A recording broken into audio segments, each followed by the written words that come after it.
And don't be fooled by the accent, folks, I'm actually from Cavan. I was actually baptised in the water over there, and when they were throwing me in, a little trout came up and kissed me on the forehead, so ever since I've been hooked on the fishing. Anyway, one of the main reasons why I bought this here in this spot in particular, because over there, as James mentioned, the water level used to be up significantly higher. But what made Belturbet special was the fact that there was always this change in elevation. So this was always the ford at the river, which made it a very, very, very important place for a lot of different reasons. This was the only place where you could cross the river. So you've got Clough Castle up there, then you've got Belturbet here, then you've got Crum Castle down there, you've got Balfour Castle, you've got Enniskillen Castle. So really, the control for trade would have been central there.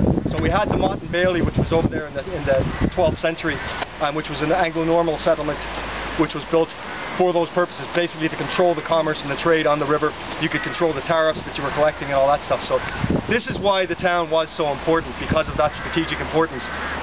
In the late 16th century, that house in behind you was actually the first military barracks here. There's evidence that that was used as a barracks. You can barely see the old wall way out over there. That was also the later barracks, and that was a significant building. It would have housed up to 400 people and 100 cavalry, so it was a significant structure. Most of it has been taken down and dismantled, unfortunately, but the remains are still there, so you can go and take a walk.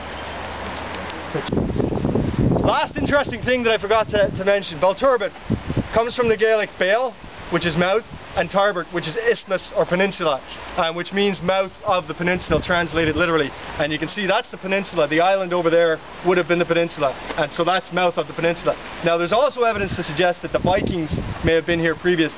The early Christian annals report the monasteries at Clonus and at Devenish down in Enniskillen were sacked.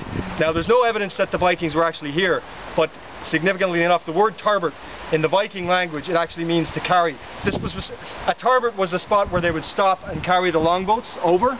So there's that. There's also a Viking town in Kerry called Tarbert, and another Viking town in Scotland which is also called Tarbert, and it's also on a River Erne. So they may have been here. Also in the Norse language, Tarbert means to lift and to carry. So it's an interesting connection there as well.